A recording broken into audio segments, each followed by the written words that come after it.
Om Swastiastu. Selamat pagi anak-anak. Apa kabarnya hari ini? Ibu harapkan anak-anak dalam kondisi baik-baik saja ya. Dan selalu dilindungi oleh Ida Sang Hyang Widi-Wase. Baik, bertemu kembali dengan Ibu Komang dalam pembelajaran Pendidikan Agama Hindu dan Budi Pekerti di kelas 2. Nah, anak-anak, sebelum kita mulai pembelajaran kita pada pagi hari ini, marilah kita berdoa terlebih dahulu, memohon doa restu kepada Ida Sang Hyang Widi Wase, sehingga pembelajaran kita pada pagi hari ini dapat berlangsung dengan baik dan anak-anak mampu memahami penjelasan dari baik, Ibu akan memimpin doa kita pada pagi hari ini dengan tangan anak-anak Musti Karana. Berdoa dimulai. Om Awi Genamastu Namo Sidam. Om Sidi Rastu Tat Astu Swam. Oh Hyang Widi. Semoga atas perkenanmu tiada suatu halangan memulai kegiatan ini dan semoga berhasil dengan baik. Baik anak-anak, tadi kita sudah berdoa bersama-sama. Semoga anak-anak mampu selalu berdoa dimanapun anak-anak berada, karena untuk diberikan kesehatan, keselamatan, dan dimudahkan dari segala hal. Nah, selanjutnya Ibu akan mengecek kehadiran anak-anak. Ya, Ibu lihat tadi di WA sudah semuanya bisa, anak-anak sudah hadir, jadi Ibu senang sekali anak-anak semuanya sudah mampu mengikuti pembelajaran dengan baik. Nah, anak-anak coba perhatikan ini ya. Nah, Ibu punya gambar anak-anak ya. Nah, Ibu punya gambar. Ibu punya gambar 3 anak-anak ya. Nah, ayo anak-anak, siapa yang mengetahui gambar apakah ini? Nah, kita lihat gambar yang pertama anak-anak ya. Lihat gambar burung sedang terbang di udara. Nah, senang melihat gambar ini ya. Nah, ada burung terbang di udara. Kemudian ada manusia, orang sedang berlari anak-anak ya. Ini berlari pada pagi hari anak-anak ya. Kemudian gambar yang ketiga ada pohon. Pohon ini ya, pohon yang daunnya lebat sekali. Nah, Ibu tanya sekarang anak-anak, coba perhatikan kenapa burung bisa terbang anak-anak?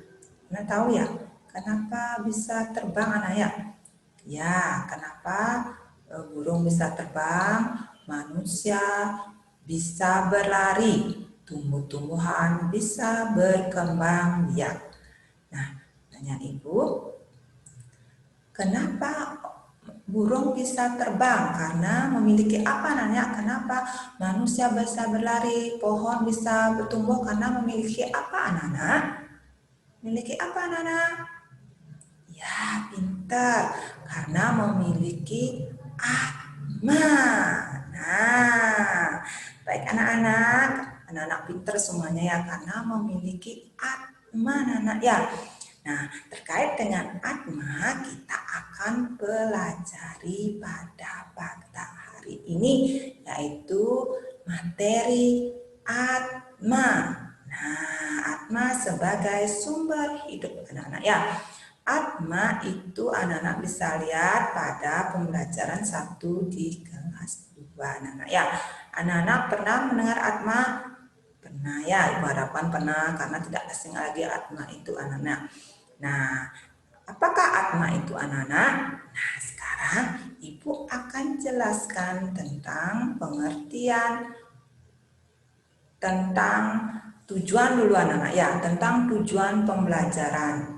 Tujuan pembelajaran anak-anak mempelajari atma itu, yaitu anak-anak diharapkan mampu untuk menjelaskan pengertian atma. Yang kedua, menjelaskan atma sebagai sumber hidup. Dan yang ketiga, menyebutkan fungsi dan sifat atma. Nah, barulah kita akan pelajari tentang selanjutnya pengertian Atma. Nah, anak-anak semuanya, Atma berasal dari bahasa Sanskerta. Berasal dari bahasa apa, anak? Dari bahasa Sanskerta. Atma berasal dari kata an yang berarti bernafas. Ya, jadi Atma itu adalah percikan terkecil dari Brahman. Nah, anak-anak, Atma adalah percikan terkecil dari Brahman. Atma juga sebagai sumber kehidupan. Anak-anak, Brahman dalam percikan terkecil dari Brahman diumpamakan seperti sinar matahari, anak-anak ya. Matahari, perhatikan gambar ini anak-anak ya. Di sini ada gambar matahari yang sedang bersinar. Nah, Brahman itu diumpamakan matahari dan sinarnya diumpamakan dengan Atman, ya. Nah, lihat gambarnya ini. Ini gambar matahari sedang bersinar menyinari manusia, menyinari binatang, ada ayam di sini ya, ada tumbuh-tumbuhan. Nah, itulah umpamanya Atman dan Brahman, anak-anak ya, diumpamakan seperti matahari menyinari bumi. Nah, anak-anak, itu tadi tentang pengertian Atma. Bisa dipahami anak-anak ya? Nah, Ibu harapkan anak-anak mampu mengerti tentang pengertian Atma. Selanjutnya anak-anak, Ibu akan jelaskan tentang Atma sebagai sumber hidup.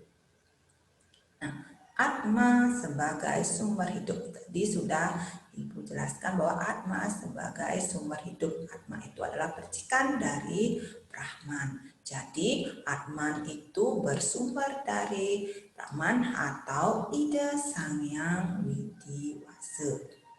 Nah, bagaimana proses Atman itu pada tubuh manusia? Ibu akan kasih gambar anak-anak inilah, seperti contoh gambarnya ini. Ini gambar apa anak-anak? Ini gambar ini sudah ada dalam buku anak-anak ya. Anak-anak bisa lihat di bukunya. Ini gambar tentang apa? Tentang menghidupkan manusia ya. Gambar Atma menghidupkan manusia. Bagaimana gambar Atma menghidupkan manusia? Nah, ini ketika bayi baru lahir. Anak-anak, ini prosesnya ya, proses kehidupan manusia. Ini bayi baru lahir, kemudian menginjak menjadi anak-anak, kemudian menjadi remaja, kemudian menjadi tua, dan akhirnya menjadi tua dan menua hingga akhirnya meninggal atau mati. Nah, kalau sudah mati ini berarti Atma itu tidak ada dalam tubuh kita, anak-anak. Tubuh manusia tidak ada. Kalau sudah mati, bahwa Atma itu sudah meninggalkan badan kasar kita. Nah, ini adalah proses kehidupan anak-anak yang harus anak-anak lakukan. Manusia harus dilewati semasa hidupnya. Nah, Atma tadi sudah Ibu berikan Atma sebagai sumber hidup. Nah, Atma itu bersumber dari ide Sang Hyang Widiwasa, anak-anak ya. Nah, ada yang tanyakan di sini anak-anak ya? Kalau tidak, Ibu akan lanjutkan materi berikutnya, yaitu tentang fungsi Atma, anak-anak ya. Di buku anak-anak sudah ada tentang fungsi Atmanya. Anak-anak bisa baca di rumah lagi ya. Nah, Ibu akan tambahkan sedikit bahwa Atma memiliki 3 fungsi, anak-anak ya. Yang pertama, sebagai sumber hidup cita atau alam pikiran dan stula sarira atau badan wadah dari segala makhluk. Dan yang kedua, bertanggung jawab atas baik buruk atau amal dosa perbuatan atau karma dari segala makhluk. Dan yang ketiga, menjadi sumber hidup sukma sarira, badan halus dari segala makhluk. Nah, menjadi sumber hidup sukma sarira itu bahwa manusia ada atmanya, dan atmanya itu bisa menghidupkan manusia, bisa mendengar, bisa berbicara, bisa berjalan, dan sebagainya. Anak-anak ya. Nah, paham anak-anak dengan fungsi atma ini? Nah, anak-anak tahu nggak? Manusia, ciri-ciri makhluk hidup itu ada berapa anak-anak ya? Makhluk hidup itu ada 3 anak ya. Ada binatang, ada manusia, dan tumbuh-tumbuhan. Anak-anak ya. Ciri-ciri makhluk hidup itu adalah yang pertama, memiliki atma.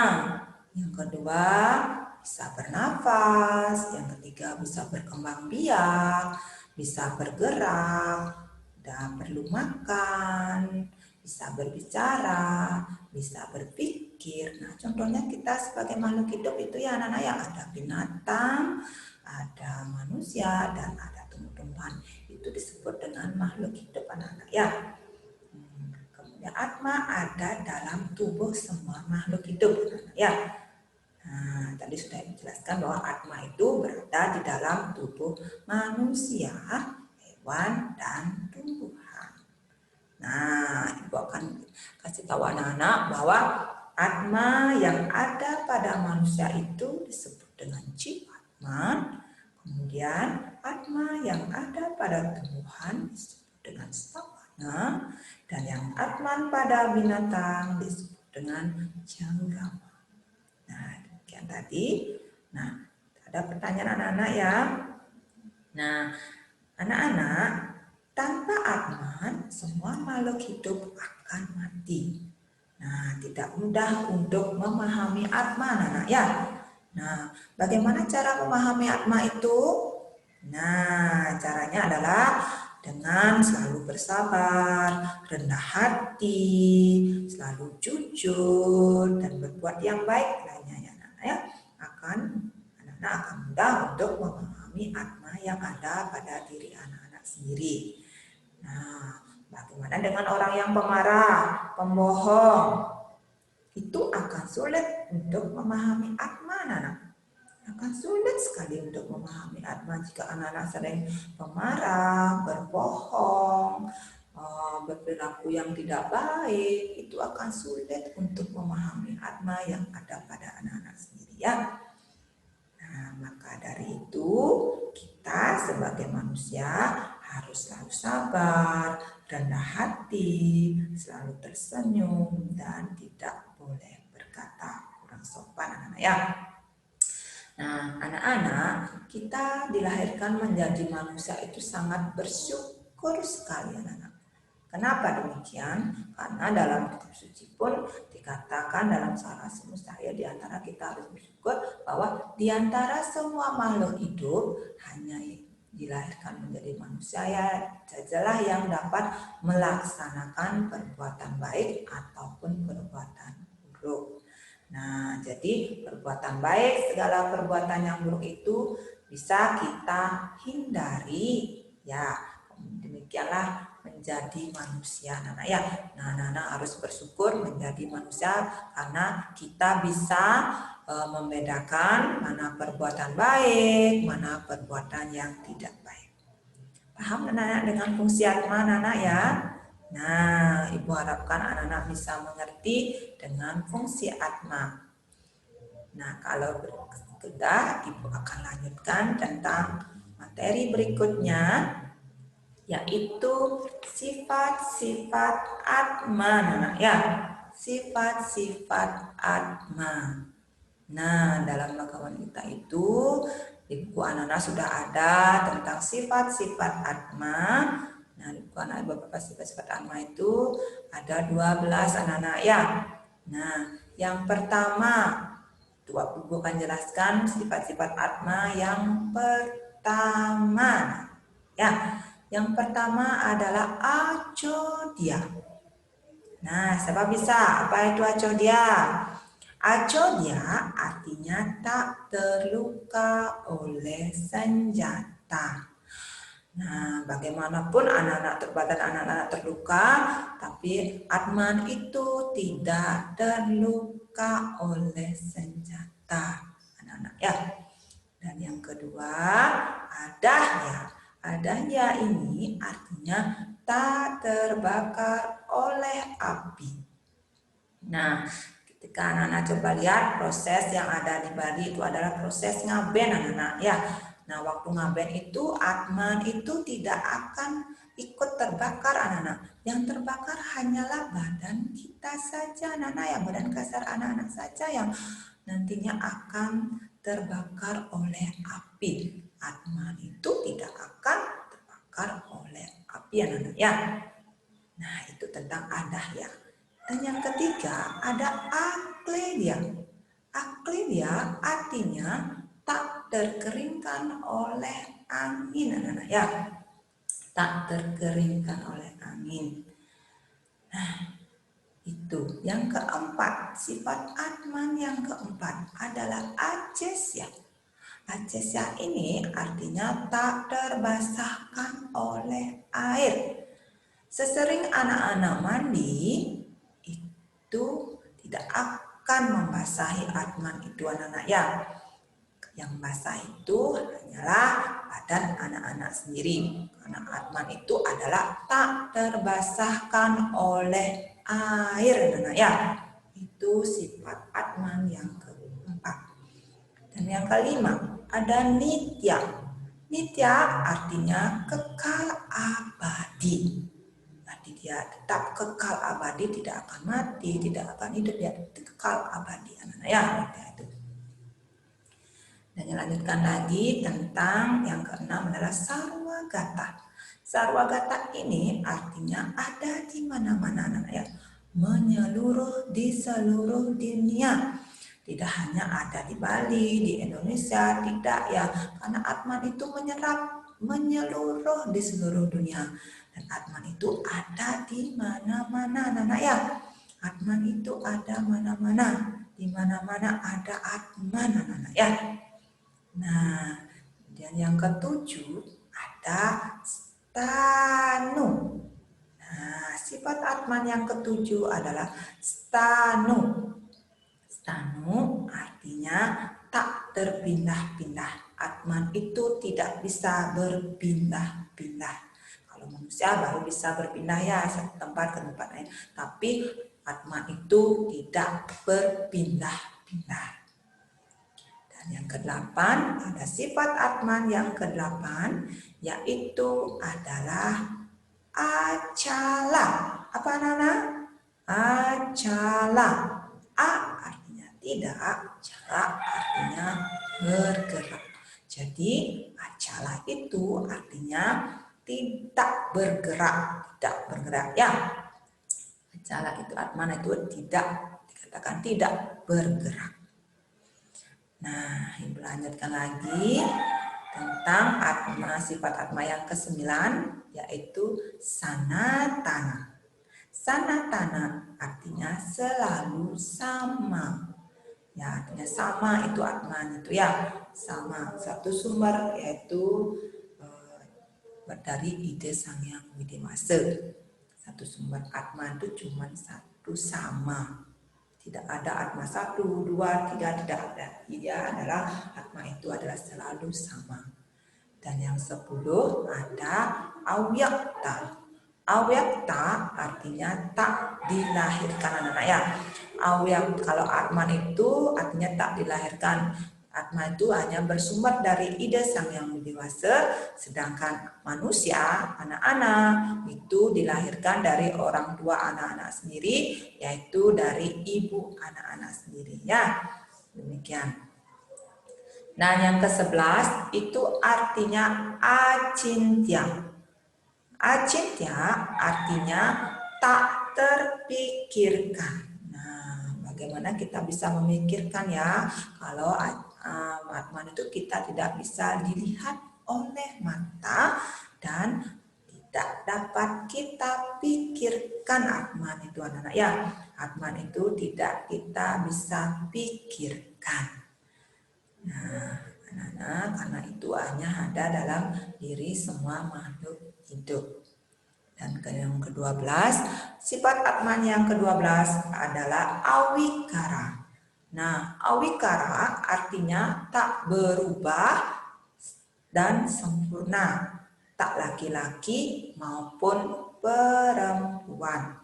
Jadi anak-anak Atman itu tidak berubah anak-anak ya, dia tetap menjadi Atman itu sendiri. Ketika dia berubah menjadi laki dan perempuan itu ketika dia lahir ke dunia ini dan merasuki jiwa anak-anak jenis kelamin laki-laki maupun perempuan, barulah dia berjenis kelamin. Kalau utuhnya Atman itu tidak berjenis kelamin. Kalau sudah lahir dunia ini baru dia berjenis kelamin menjadi atau laki-laki atau menjadi perempuan anak-anak ya. Nah, demikian anak-anak dari sifat-sifat Atman itu ya. Anak-anak bisa paham tentang ke-12 sifat Atman, mulai dari Acodia, Adahya, Akledia, Acesya, Nitya, Sarwagata, Stanu, Acala, Sanatana, Awyakta yang tak terlahirkan, Cintya, dan Awikara. Nah, itu tadi sifat-sifat Atman yang berjumlah 12. Nah, anak-anak lebih jelasnya anak-anak pelajari bukunya, dibaca bukunya, itu sudah ada beberapa sifat-sifat Atman yang ada di bukunya. Anak-anak bisa dihafal dan dibaca sehingga anak-anak mampu dan mengetahui sifat-sifat Atman, anak ya. Nah, sampai di sana dulu anak-anak. Semoga anak-anak bisa memahami dan mengerti tentang sifat-sifat Atman. Nah, anak-anak, untuk kegiatan hari ini, materi ini dapat Ibu simpulkan anak-anak ya tentang materi Atma sebagai sumber hidup. Nah, Ibu akan memberikan kesimpulan. Nah, anak-anak pahami dulu ya bahwa Atma adalah percikan terkecil dari Brahman, anak-anak ya. Atman adalah percikan terkecil dari Brahman. Tadi sudah Ibu jelaskan bahwa diumpamakan seperti matahari. Brahmanya, Atmanya adalah sinar dari matahari itu. Ibu sudah jelaskan tadi. Kemudian Atma sebagai sumber hidup. Nah, kalau tidak ada Atma, maka makhluk hidup pasti akan mati. Nah, Atma itu adalah bersumber dari siapa anak? Bersumber dari ide Sangyang Widiwasa. Sehingga makhluk hidup itu menjadi hidup. Nah, kalau tidak ada Atma, maka makhluk hidup tidak akan mati dia. Nah, yang ketiga adalah fungsi Atma sebagai sumber hidup. Nah, fungsi Atma sebagai sumber hidup ini sudah Ibu jelaskan tadi bahwa ada fungsinya sebagai fungsi utamanya itu adalah sebagai sumber hidup. Dia yang menghidupi makhluk hidup di muka bumi ini. Kalau tidak ada Atma, maka makhluk hidup akan mati anak-anak ya. Dan yang terakhir adalah anak-anak Ibu sudah jelaskan tentang sifat-sifat Atma anak-anak ya. Sifat-sifat Atma itu terdiri dari 12 bagian. Seperti tadi sudah jelaskan ada 12 bagian, ada Sarwagata dan anak-anak dan lainnya sebagainya ya. Anak-anak lebih jelasnya bisa dilihat di bukunya. Nah, demikian tadi yang bisa Ibu simpulkan tentang materi Atman dalam pembelajaran hari ini ya. Anak-anak, nah, baik anak-anak, demikian tadi tentang materi Atma yang bisa Ibu jelaskan. Semoga anak-anak mampu untuk memahami dan mengerti apa yang Ibu sudah jelaskan pada pagi hari ini. Nah, untuk tugas latihannya Ibu akan kirimkan melalui WA Group. Nanti anak-anak lihat pada WA grupnya dan anak-anak tolong dikerjakan. Nah, harapan Ibu anak-anak selalu bersyukur kepada ide Sangyang Widiwasa. Karena apa? Karena beliau sudah memberikan Atman kepada kita. Sehingga kita mampu untuk berpikir, untuk mendengar, untuk berbicara. Karena dari itulah kita harus selalu bersyukur kepada ide Sangyang Widiwasa. Ya anak-anak ya. Nah, anak-anak itu dan pesan ibu, anak-anak belajar dari rumah, selalu jaga kesehatan, selalu mencuci tangan, bila keluar rumah selalu memakai masker ya. Nah, dan hindari berkerumun dengan orang banyak. Nah, anak-anak ya. Nah, dan tentunya anak-anak harus tetap semangat belajar di rumah. Nah, baik anak-anak, demikian tadi yang bisa Ibu sampaikan. Karena itu, Ibu akhiri pembelajaran pada pagi hari ini dengan menghanturkan Parame Santi. Om Santi, Santi, Santi, Om. Semangat anak-anak.